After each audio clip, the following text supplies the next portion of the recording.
Korea's political spectrum of right, centre and left, the path to national unity. Good day.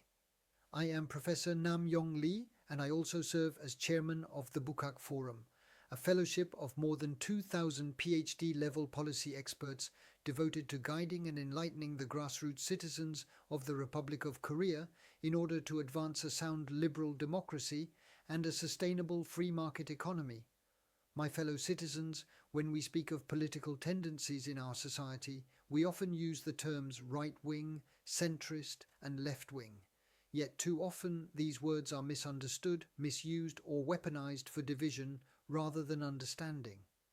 Today, I wish to define these three orientations with precision and dignity, to analyze their essential characteristics and to suggest how our nation can move forward toward genuine national unity.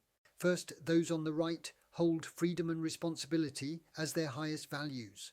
The philosophy of the right emphasizes individual ability, effort, and the creative power of the market. It envisions a society in which individuals freely compete and bear responsibility for their results. Hence, the right favors small government, efficient administration, strong national defense, and fair competition. Historically, it was the right spirit that built industries, established the foundations of the nation, and guided the Republic through its gravest crises. The right protects the roots of the country and stands as the bulwark of liberal democracy. Conversely, those on the left place equality and solidarity above all. The philosophy of the left holds that every member of society should share in the basic conditions of a dignified life.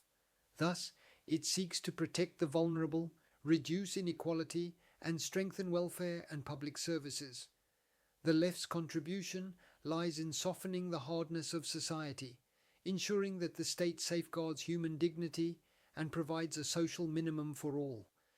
The left aspires to a more inclusive nation where the state corrects market imbalances so that all citizens may live together in shared prosperity. And what then is the centre? The centre is not simply the midpoint between the right and the left.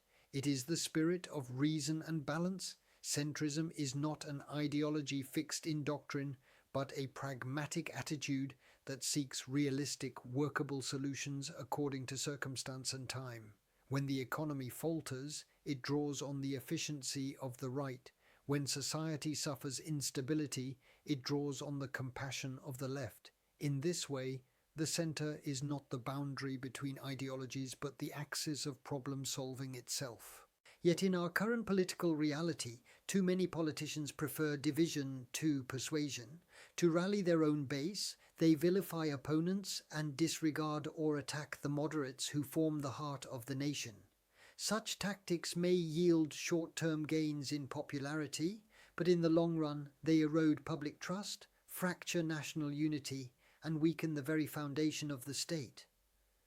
The true essence of politics is not victory, but the capacity to solve the people's problems. A political leader cannot succeed by mobilizing only one side. A true statesman must understand both left and right, discover the shared values cherished by all citizens, and present a path that belongs to everyone.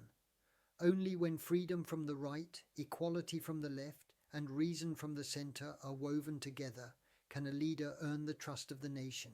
All advanced democracies have developed through this kind of integrative leadership.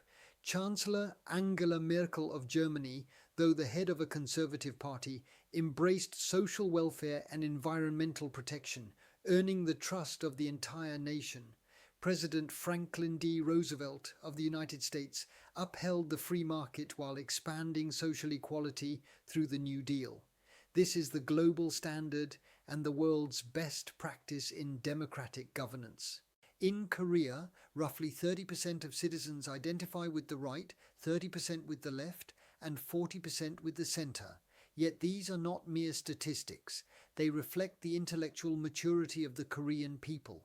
Our culture has always valued harmony over extremism and balance over ideology. The ancient philosophy of Hongik Ingan, to benefit all humankind, and the Confucian virtue of moderation are the roots of our centrist spirit. Therefore, The true axis of our society lies at the centre, and when we preserve that balance and integrate the virtues of both sides, we can open a new era for the nation.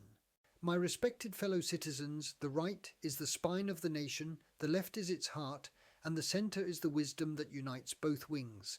When these three forces exist in harmony, the Republic of Korea will open the gates of a new age of peace and prosperity.